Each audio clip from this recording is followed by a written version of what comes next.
இல்லாமல்ல அன்னையாக விளங்கக்கூடிய வாராகி அம்பாளுடைய மலரடிகளையும் பணிந்து உலகம் முழுவதும் வாழக்கூடிய பக்தி ஆஸ்ட்ரோ டாக் நேயர்கள் அனைவருக்கும் உங்கள் தாம்பரம் ஸ்ரீ வாராகி ஈசனேசன் சுவாமிகளுடைய நல்லாசிகள், வாழ்த்துக்கள். ஜெய் வாராகி, ஜெய் ஜெய் வாராகி. அன்பு நேயர்களே, உலகம் முழுவதும் வாழக்கூடிய என் அன்பு நேயர்களே, பக்தர்களே அனைவருக்கும் இனிய தமிழ் புத்தாண்டு நல்வாழ்த்துக்கள். ஸோ குரோதி வருஷம் நம்ம எல்லாருக்குமே தெரியும். தமிழ் வருஷம் மொத்தம் 60 ஆண்டுகள் உடையது. இந்த 60 வருஷத்தை தான் மாற்றி மாற்றி வந்துகிட்டே இருக்கும்.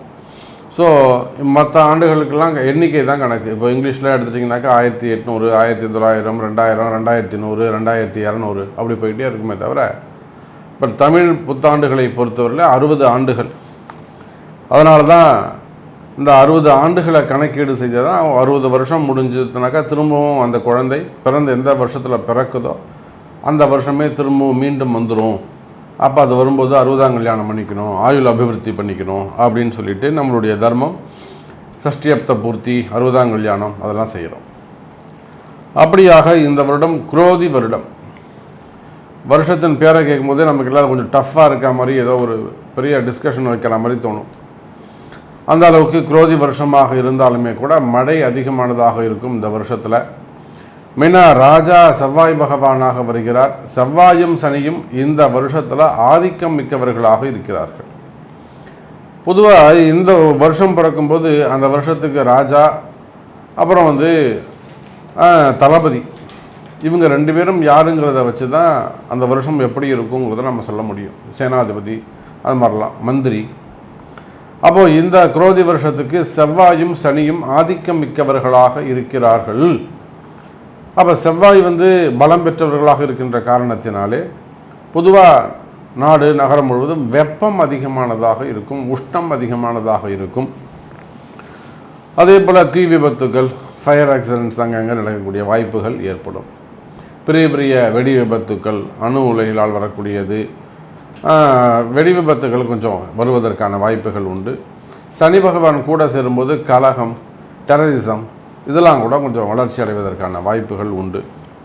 மெயினாக இந்த சனி செவ்வாய் சேர்க்கை இருக்கின்றதுனால அரசியல் கழகம் இந்த வருஷம் முழுவதுமே 2025 ஏப்ரல் 15 தேதி வரையிலும் அரசியல்களும் படு சுறுசுறுப்பாக இயங்கிக் கொண்டிருக்கும். நிறைய அரசியல் கழகம் ஏற்படும்.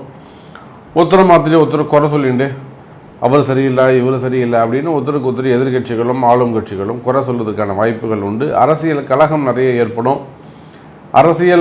நிறைய அரசியல்வாதிகளுக்கு இந்த வருஷம் பாதிப்பு உண்டு. எக்கச்சக்கமான பாதிப்புகள் இந்த வருஷம் அரசியல்வாதிகளுக்கு இருக்குது. ஸோ இந்த குரோதி வருஷம் எப்படி இருக்க போகுது, 12 ராசி என்பர்களுக்கும் ஒவ்வொரு ராசிக்கும் எப்படி இருக்க போகுது, இந்த குரோதி வருஷத்தில் ஏதாவது பயிற்சிகள் இருக்கா அப்படின்னு பார்த்தா ஒரே ஒரு பயிற்சி உண்டு. அந்த பயிற்சி குரு பயிற்சி மட்டுமே. வேறு எந்த பயிற்சியும் இந்த வருஷம் கிடையாது. சனி பயிற்சியும் இல்லை, ராகு கேது பயிற்சி. அதனால் குரு பயிற்சி ரொம்ப முக்கியமான ஒரு பயிற்சியாக வருஷம் பிறந்த உடனே சித்திரை மாதத்திலேயே 20ஆம் தேதி வாக்கில் குரு பயிற்சி நடக்கப் போகுது. அப்போ இந்த வருஷம் முழுவதும் குரு பகவான் ரிஷபராசியில் இருக்க போகிறார். இந்த சித்திரையிலிருந்து அடுத்த பங்குனி மாதம் வரையிலுமே கூட குரு பகவான் ரிஷபராசியில் சஞ்சாரம் செய்ய போகிறார். அதே போல் சனி பகவான் கும்பத்தில் இருப்பாங்க. ராகுவும் கேதுவும் கூட முழுமையாக எங்கே இருப்பாங்க, மீனம் மற்றும் கன்னியில் இருக்க போகிறார்கள். அப்போது இந்த கிரக அமைப்புகளை வச்சு பார்க்கும் பொழுது இந்த தமிழ் புத்தாண்டில் நிறைய மாற்றங்கள். ஆனால் மனித வாழ்விலே நாம் நினைக்கிறோம், நேற்று வரலும் வேலைக்கு போய்ட்டு இருந்தார், இன்றைக்கி பிஸ்னஸ் பண்ணுறாரு, நாளைக்கு அந்த பிஸ்னஸில் பெரிய ஆளாக உயர்ந்து வந்துடுறாரு ஒருத்தர். அப்போ அவங்க என்ன சொல்கிறாங்க, அவர் திறமையால் படிப்படியாக உயர்ந்து வளர்ந்து வந்தார்னு நம்ம சொல்கிறோம். ஃபஸ்ட்டு ஒரு படித்தார், ஒரு அடிமை தொழில் செஞ்சார், ஒரு இடத்துல வேலை செஞ்சார், அப்புறம் வேலை கற்றுக்கிட்டார், அதுக்கப்புறம் ஒரு கடை ஆரம்பித்தார், அப்புறம் ஒரு கம்பெனி ஆரம்பித்தார், அப்படி படிப்படியாக வளர்ந்து போனார். உடனே நம்ம எல்லோரும் என்ன சொல்கிறோம், அவர் ரொம்ப கஷ்டப்பட்டு அப்படி படிப்படியாக வளர்ந்து வந்தார் சார் அப்படின்னு சொல்லுவாங்க. ஆனால் உண்மை அதுவல்ல.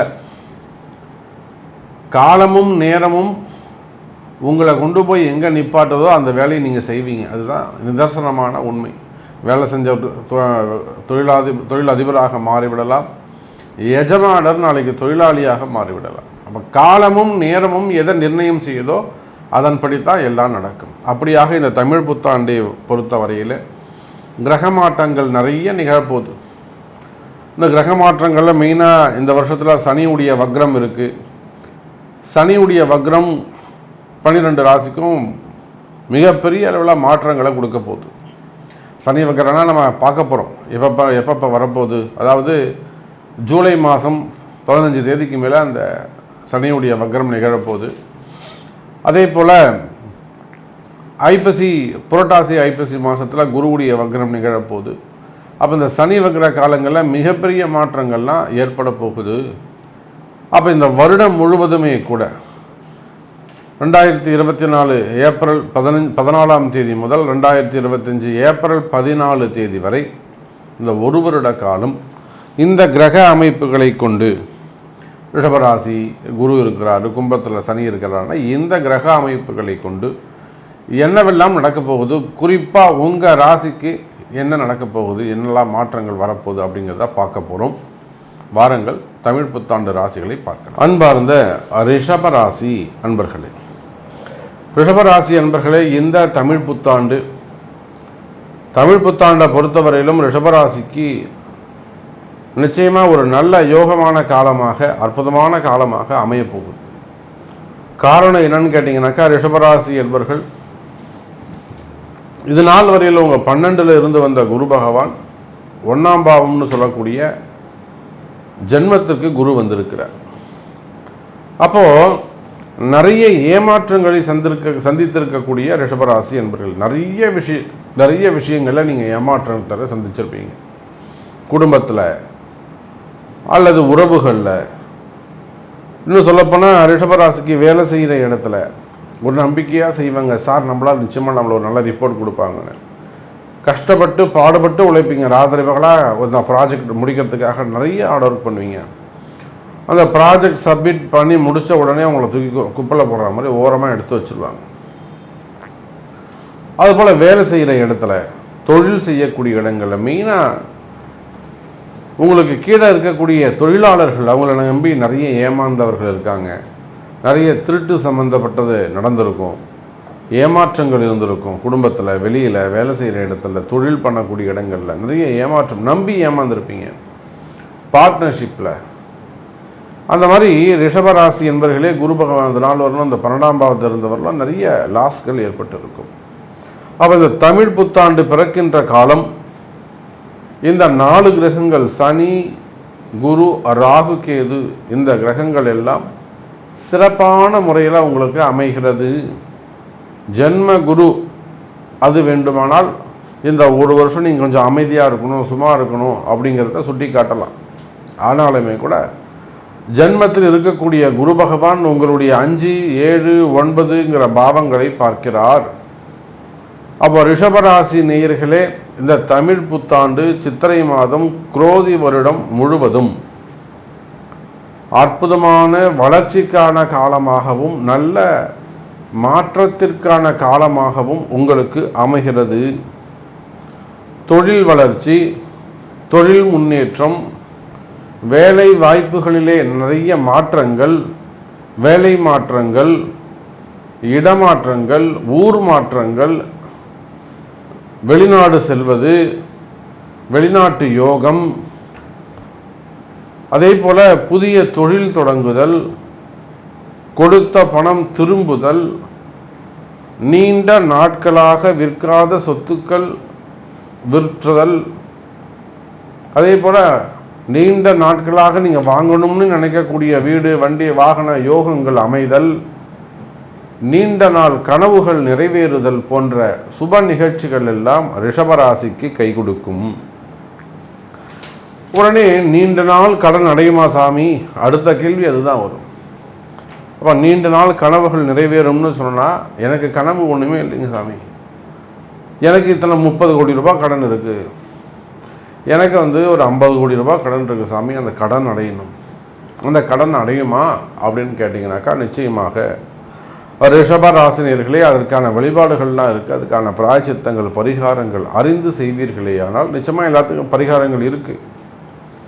அதை கேட்டு சரிவர செய்வீர்களே ஆனால் நிச்சயமாக ரிஷபராசி என்பர்களே உங்களுடைய கஷ்டங்கள் விலகும்.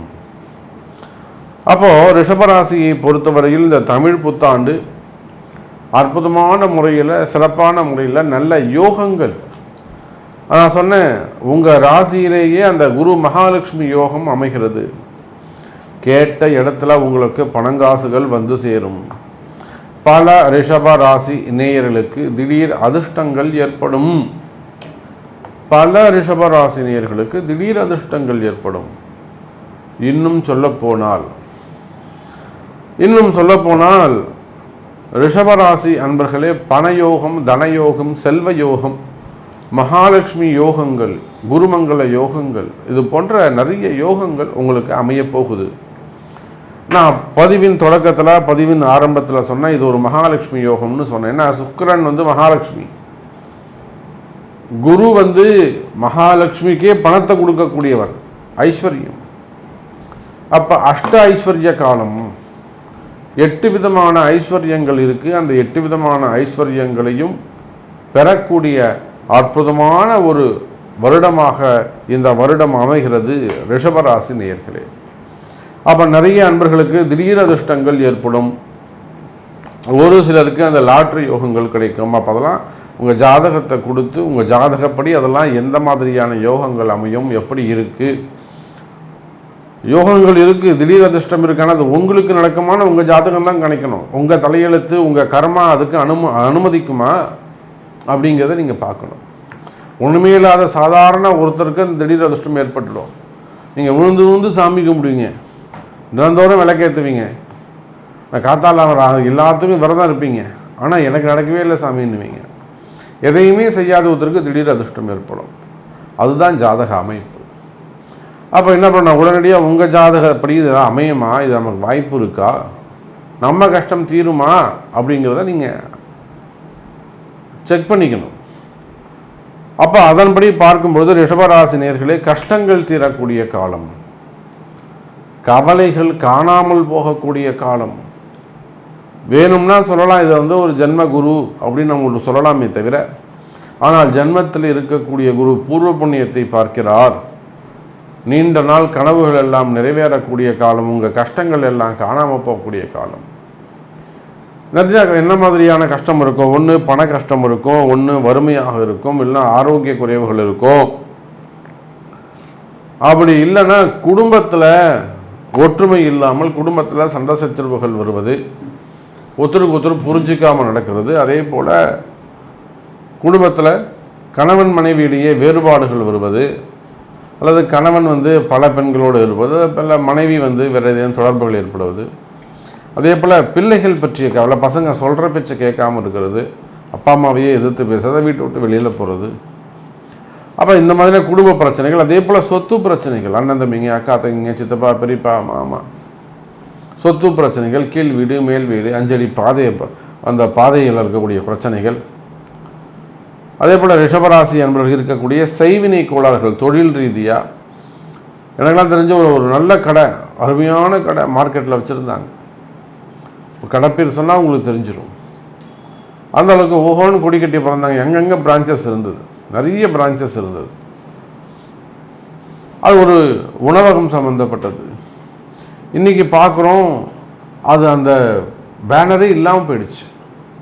மாற்றங்கள் இதெல்லாம் செய்வினை கோளாறுகள் தான் காரணம்.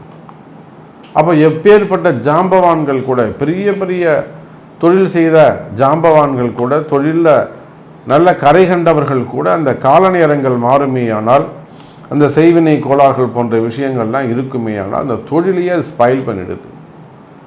அப்புறம் அவங்க ரிஷபராசி தான். அப்புறம் அதுக்கான பரிகாரங்கள் செய்யப்பட்டு இப்போ கொஞ்சம் கொஞ்சமாக அப்படி ரினியூவல் பண்ணி மேலே வராங்க. அப்போ செய்வினை கோளாறுகள் இருக்குமே ஆனால் ரிஷபராசி ரொம்ப ஜாக்கிரதையாக இருக்கணும், ரொம்ப கவனமாக இருக்கணும். கால நேரத்தை ஒரு நிமிஷத்தையும் நீங்கள் கவனிச்சுட்டு இருக்கணும். எவ்வளோ நிமிஷமாக இருக்குது, எவ்வளோ கால நேரமாக இருக்குது. அலட்சியமாக இருக்கக்கூடாது, ஃபோன் ஒன்றின்னு இருக்கக்கூடாது. அப்போ கால நேரத்தை நீங்கள் கவனிக்க வேண்டும். அப்போது இந்த செய்வினை கோளாறுகள் இந்த மாதிரியான பிரச்சனைகள்லாம் இருக்கும், உடனடியாக தீர்வு காணணும். நீங்கள் எதை வேணாலும் நீங்கள் அலட்சியமாக இருக்கலாம். அந்த குற்றங்கள் தோஷங்கள் அப்படின்னு வரும்போது மட்டும் ரிஷபராசி என்பவர்கள் ரொம்ப எச்சரிக்கையாக கவனமாக நடந்து கொள்ள வேண்டும். இது இமீடியட்டாக சரி பண்ணணும் சாமி, இது எப்படியா எனக்கு சரி பண்ணி கொடுங்க அப்படின்னு ஒரு சரணாகதி அடைஞ்சோம் வந்துடணும். அப்போ இந்த குரோதி வருஷத்தை பொறுத்தவரையில் ரிஷபராசி என்பவர்களே இது ஒரு மகாலட்சுமி யோகம், அஷ்டலட்சுமி யோகம், திடீர் அதிர்ஷ்டம், திடீர் பணவரவு, வராத பணங்காசுகள் வந்து சேருவது, முடியாத குற்றங்கள், தீராத பிரச்சனைகளுக்கெல்லாம் தீர்வுகள், நல்ல குருமார்கள் உங்களுக்கு கிடைப்பாங்க, நல்ல வழிகாட்டுதல்கள் கிடைக்கும், உண்மையான வழிபாடு உங்களுக்கு கிடைக்கும். அதே போல் சிறையோகம், சிறை தண்டனை இதெல்லாம் இருப்பீர்களே ஆனால் வீண்பழி அவமானங்கள், செய்யாத குற்றங்களுக்கான தண்டனைகள், கம்பெனி அல்லது ஜாப் வைஸ் டிபார்ட்மெண்ட் வைஸ் நடக்கக்கூடிய என்கொயரிகள் அல்லது ஒரு ஐடி ரைடு, சிபிஐ ரைடு, அது மாதிரி ரைடு சம்மந்தப்பட்ட பிரச்சனைகள், சட்ட சிக்கல்கள், துறை ரீதியான நடவடிக்கைகள், இந்த மாதிரியான பிரச்சனைகள் எல்லாம் இருக்குமேயானால் நிச்சயமாக இதெல்லாமே கூட அந்த கஷ்டங்கள் எல்லாம் விலகி நல்ல முறையில் முன்னேற்றத்திற்கான காலமாக அமைகிறது ரிஷபராசி நேயர்களே. அப்போ வேலை வாய்ப்புகள் எப்படி இருக்கும் சாமி? இந்த தமிழ் புத்தாண்டை பொறுத்தவரையில் வேலை நிம்மதியாக போகும். இல்லை சாமி எனக்கு நிம்மதியாக இல்லை சாமி நீங்கள் சொல்கிறீங்க, ஆனால் நான் அங்கே சந்தோஷமாக இல்லை. அப்போ உங்களுக்கு தான் பிரச்சனை, உங்கள் கர்மா தான் உங்களை ஆட்டிப்படை, உங்கள் ஜாதகம் தான் பிரச்சனை. ரிஷபராசிக்கு நல்லா இருக்குது, உங்களுக்கு குறிப்பிட்ட நபர் உங்களுக்கு சரியாக இல்லை. அப்போ இங்கே இமீடியட்டாக உங்கள் ஜாதகத்தை கொடுத்து அந்த கர்ம வினை விலகுவதற்கு என்ன செய்யணுமோ, பரிகாரங்கள் என்ன செய்யணுமோ அதை செய்து, என்ன விரதங்கள் இருக்கணுமோ அதை செய்து கர்ம வினையை விலக்குங்க, சந்தோஷமாக இருங்க. அப்போ ரிஷபராசி நேயர்களே, இந்த தமிழ் புத்தாண்டை பொறுத்தவரையிலே அற்புதமான எதிர்காலம், நல்ல எதிர்காலம், நல்லா சந்தோஷமான காலம். செய்வினைகள், கர்மதோஷங்கள், கர்ம வினைகள், கடன் பிரச்சனைகள், குடும்ப பிரச்சனைகள்லாம் விலகி நித்தம் நித்தம் மன மகிழ்ச்சியோடு, நித்தம் நித்தம் சந்தோஷத்தோடு, குடும்பத்தாரோடு, கணவன் மனைவி மக்கள், தொழில், வேலைவாய்ப்பு, குடும்பம் அனைத்திலும் மகிழ்ச்சியாக இருக்கக்கூடிய காலமாக அமைகிறது. இது எல்லாத்துக்கும் அடிப்படை உங்களுடைய பிறப்பு ஜாதகம் என்பதை தெரிவித்துக்கொண்டு மீண்டும் வேறு அற்புதமான பதிவில் சந்திக்கிறேன். ஜெய் வராகி.